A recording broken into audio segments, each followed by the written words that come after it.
Hi guys, thank you for joining the introductory to graphology class today. My name is John. I'll be your teacher for today or your professor. And yeah, so we'll get started. So what is graphology? So graphology is a Greek term which derived from graphe and longhane, which translates to studying of writing or study of writing.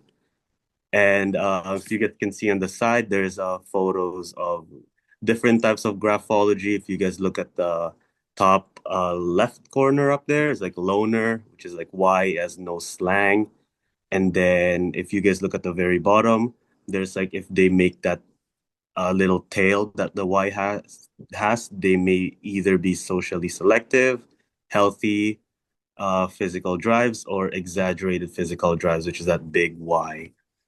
And so graphology is defined as a study of analysis of writing text to understand and determine personality traits, emotions, behavior, characteristics, also the individual's stress levels. Okay. So who uses graphology? So this in modern day, graphology is used through criminology, forensic psychiatry, also like career recruitment, medicine, and in post-secondary education. And in the world of graphology, experts are addressed as graphologists.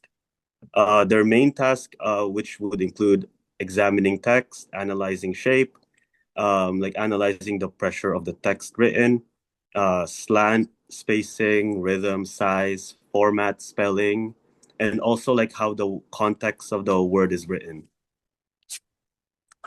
So I'll be covering the key personalities. Oh, so the first important person that we need to know about graphology is this person from Italy named Camillo Baldi. He was born in 1550 and passed on 1637. He was known as the father of graphology. And then he's born in Italy, Bologna, Italy. And he was a physician and a professor and a philosopher at the University of Bologna. And he wrote the book titled How to Recognize the Nature and Quality of a Person from his from and method to recognize the nature and quality of the writer from his letters. So those are the two books that he wrote. And then the second person on the list would be Jean. I'm not French, guys, so like forgive me if I mispronounce this. Jean Hippolyte Micon. He was born in 1806 and passed on 1881. He's from France. There you go. He's from France. So he coined, like, what's important about him is he coined the term graphology. And yeah, he was born in France and he graduated Catholic seminary at Paris. Then he was ordained as a Catholic priest in 1830. But then he said like I did not want to be a priest anymore, so he resigned that, and he became a scientist and an archaeologist. And then so what's important about Mekon was like he developed a system of analyzing handwritten materials, and he also is involved in identifying the pressure, the slant of the written word, and the spacing between those two words. And then he also like published books about graphology, which is the Graphology of Journal of Audiographs, and the second one is the Practical Methods of Graphology, and the third one is the System of Graphology. All right, the third person, which is like very important person, is this guy. He's also a French, Jules Crepeau-Jamin. He was born in 1859 and he died at 1940 in Arras, France. And then, yeah, he was born in Arras, France, and he grew up as a watchmaker just like his father, but later in his life, he switched from career into dentistry, and he mainly practiced in Rouen, France. And he's a student of Jean Hypocrite Micon, like the person that we talked about on Key Personality 2. And he studied Micon's system, where each feature writing linked to a corresponding personality trait. And then like he really liked the Jean like the Micon's teachings, but deep down in himself, like he felt like it wasn't right. The reason why it wasn't right because in his understanding, Jamin, humans are more complex. He believed that humans are be taken at a holistic perspective, which is like the whole person itself. And this would also includes their cognitive thinking and their personal instincts. And so, due to this conflict, as a result, both Jamin and Mikon split in regards to the topic of graphology. So there's like a big split between those two individuals. And then it's important about Jamin as well as he published a book in 1929. The title of the book is ABC Graphology. And this book is very influential in the world of graphology because it highlights the seven categories, which is dimension, form, pressure, speed, direction, layout, and the continuity of the text. And then this seven categories, it helped shape graphology into a modern world, into like the modern science as we know of today, which is graphology. And Right. Main idea assumptions.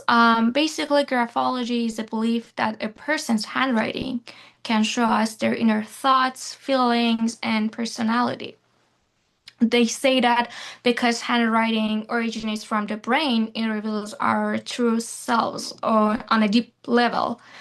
They mainly focus on the seven categories: dimension, form, pressure, speed, direction, layout, and continuity. For example, people with rightward slant are said to be open and extroverted. However, a leftward slant indicates that a person is more likely to be introverted. Many graphologists claim that handwriting analysis can be applied in areas like hiring decision, criminal investigations, or relationship counseling. They believe that handwriting shows honesty, motivation, and emotional stability. And we can use it in interviews because it is hard to measure some assumptions. However, scientific research has not supported these claims, as studies comparing handwriting analysis with standard personality tests have found no reliable connection because handwriting can change depending on mood, stress, or writing tools. More psychologists believe that graphology lacks scientific proof. So, I will talk about the main methods that graphologists use to study handwriting and comprehending the personality or behavior of an individual. The first and the foremost method is the size of writing. The individuals who write with the big letters, they are more extroverted and outgoing, and the person who write with the small letters, they are more relaxed and concentrated, and they enjoy working alone. Next is a slant of writing. A right slant is expression of kindness and emotions, whereas left slant is self-control and independence. In case the writing is not slanted, it means that the individual is rational and well composed. The next method is pressure on paper. When an individual presses the pen, it can indicate that they have the intense emotions, willpower, or stress. And the person who writes with the light pressure is sensitive and relaxed. Next method is the white spacing. This refers to the fact that writer is a person who prefers to be free and have a lot of space. Close contact implies that the individual likes being with others and feels at ease being around them. Next method is shape and form of letters. Round letters are thought to convey a friendly and creative personality, and those who have the pointed or sharp letters, they display that they have a sense of energy, determination, or aggression. Last one is the margins. There are these are impatience and eagerness on the narrow right margin, and with the wide right margin, they indicate the fear. Next one is the evidence of the graphology. And scientists have researched that handwriting determine whether it is true that handwriting reflects personality or indicates job aptitude. And several investigations indicate that handwriting is not reliable in doing this. Even the professional handwriting experts were not better than ordinary people who attempted to make guesses based on the same handwriting. Furthermore, there are two graphologists, King and Kohler. They examined numerous research works and they discovered that the methods like size, slant, spacing, and pressure of handwriting don't reveal anything useful about the personality or the talents of individual. Owing to this fact that the majority of scientists nowadays declare that graphology is a pseudoscience, and in other words, it is not an actual science, and people are still using it for fun but should not be used to make serious decisions such as hiring an individual to work. Therefore, despite the popularity of graphology in the past, studies have indicated that graphology is not effective in learning personality. So I'll be talking about criticism of graphology. So graphology is someone's handwriting is evaluated to infer personality traits. For the most part, it is not real and is regarded as pseudoscience for the lack of any kind of scientific evidence, consistency, and objectivity.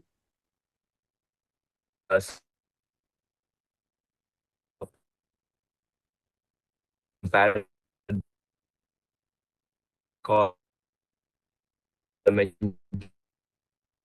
and even with some personality traits like those measured by widely employed, but tested using different personality tests to measure retrievable underlying dimensions of one's personality rather than a unitarily structured facet. If the empirical evidence is not reproducible, then it is not science. So my next slide is another major problem is subjectivity.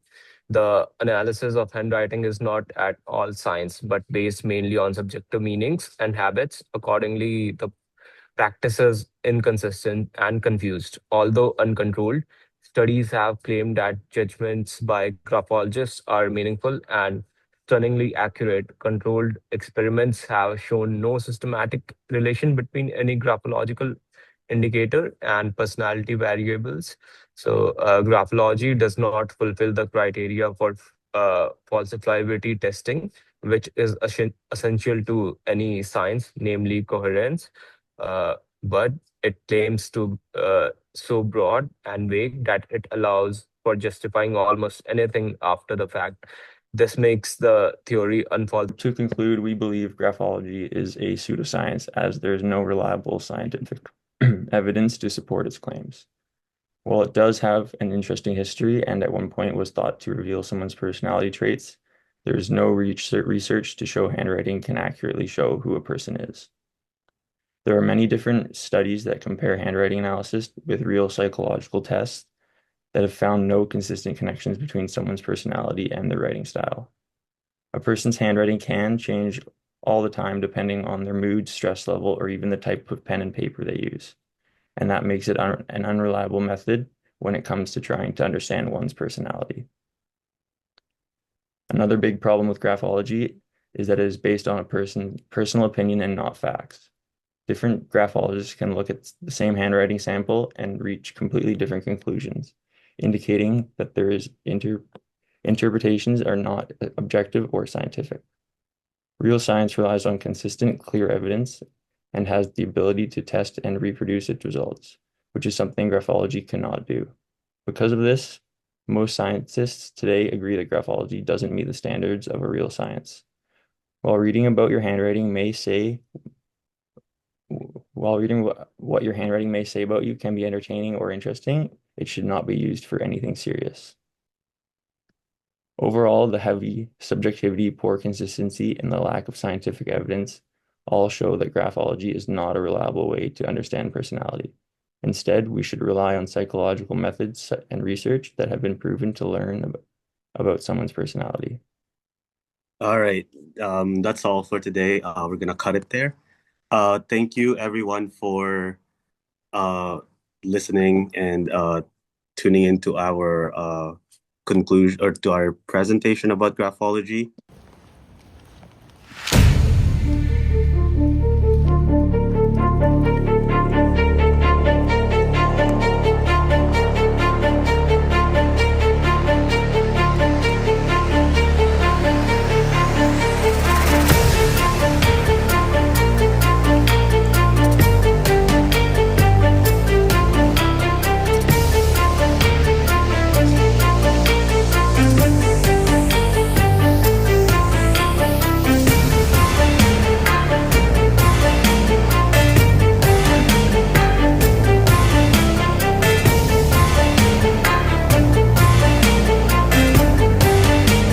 Oh, hi guys. Sorry for the emergency meeting. So it turns out at Capilano University last night at 7 p.m. Unfortunately, the department head of psychology, Dr. Barbanov, has passed away. It turns out that there has been a murderer in the campus, and we don't know who. We don't have any investigations yet of what happened, and but like I would like to introduce you guys one of the student who is also with us here today is Mobina. Mobina, can you give us some sort of like any evidence of what you found in the scene of last night? I've been calling duty. We have a serious situation. Professor Daniel, the head of psychology department, was found dead this evening in the wooded area near Kaplan University.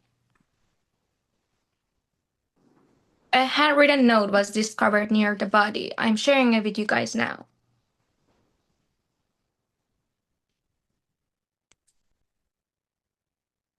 So Express after looking into that note, can I see the note again, Mobina? Yeah, it looks like we learned about this yesterday on our topic of graphology, right? Look at analyze how how the text is written. It looks like he could be in a rush. Could be, look at that L. Could be that his motive could be something, the pressure, uh, yeah, it's look like he's in emotional distress. He could be that he is having an impulsive decision because of his forward slant. And then the regular baseline, let me see, that could be a cause for mental instability. Let me see, look at the sharp strokes as well. Yeah, could be, he could be in resentment or he could be frustrated. Anyone have any other opinions? That sounds like the killer was overwhelmed. Yeah, I know. Or maybe he could be academically pressured. This traits, yeah, this is very common I see in like when I'm work with students. Whenever like due dates coming, they would tend to rush things. It's common in quizzes, and that's how would they write. So Right. When did you last see Professor Daniel? I saw him 2 days ago when I went to see him for office hours. He reviewed my Psych 100 essay. I had no issues with my grade. I was happy with everything. All all right. right. So what we're gonna do, because since this murder happened on campus, everyone has to provide some sort of a writing on like just write hi, my name is your first and last name, and please put it on the camera. So we Sounds have like good. proof of everyone in the campus that this did not happen to our university. That's what the department head said. All right. Uh, Here you go. Okay, let's see. Light pressure, steady spacing, controlled slant. Nope. Detective, this is not our match. Hey, Sandeep, any conflict with Professor Daniel here? No, I don't have any conflict with him. He approved my course extensions, so he was supportive. So again, can you please provide a handwriting sample? We Sure. need to see your first and last. You have to say hi, and then mention your first and last name on the piece of paper, please. Yeah, I wrote. Can I show it now? Yes, please. Can you please put it closer in Yeah. your... Okay, so I see her name. Hi, my name is Sandeep. Yeah, square letters is consistent baseline. And yeah, low emotional pressure. Yep, yep. No, that doesn't look similar to the note, detective. Okay, then. Please provide your handwritten sample. Uh, do I really have to? Like, I was not even at the university yesterday, so like, what's the point of Everybody me is uploading? required to participate. Yeah, as per faculty, you have to provide your writing, please, because Well, the murderer wrote a note. We need to be able to track it down. I mean, it's not necessary, but okay. Just give me a second. Yeah, please write your please.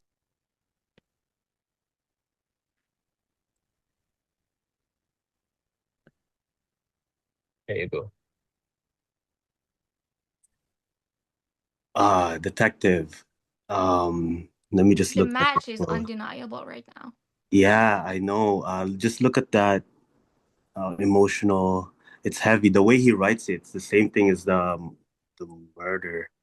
But I can't say anything because this is just a graphology class. But it's looking very close. Look Yeah, at that. same forward slant, same uneven baseline, Yeah, and same look at... pointed edges in the letters. yeah, the way he wrote that letter is just something about that note just reminds me of it. And then yeah, what do you think? The records show your psychology 100 grades was released last night. It wasn't the mark you basically wanted. Yeah, Mm. it was not like they I worked so hard for the that assignment. Like, still, he gave me just like out of 20, I got like 5%. What was I thinking? I don't know. And you said you weren't on campus the whole day Yeah, yesterday. I was not on campus. Like, I didn't had any classes yesterday, so why would be I on campus? But you were in this class though. You were in the graphology class yesterday. So, but it wasn't online. You weren't on Yeah, campus. That's it. yeah, it was online. That was I was not on campus. Okay. That's The handwriting similarities are interesting, but they're not enough. Handwriting isn't a proof. We still need a physical evidence before we can draw any conclusions. Yeah, the thing is like handwriting can reflect the person's emotional stress, personality traits, but again, we can't kind of like look at this as a confirmation of guilty. Yeah, I guess like we're gonna have to move this up to the authorities. It best raised the question, but it really doesn't answer the murder. so the way you said in my handwriting matches, so I'm the suspect now. Is that No, what you're saying? mm, Everybody is still suspect. But Norris today, the investigation isn't finished yet, though. yeah, I mean, yeah, this is totally just a lesson in what we learned, talked about yesterday, graphology. I mean, it can suggest like, maybe different possibilities in this field. It's unfortunate that this happened to Dr. Daniel. And again, it does not reveal the absolute truth.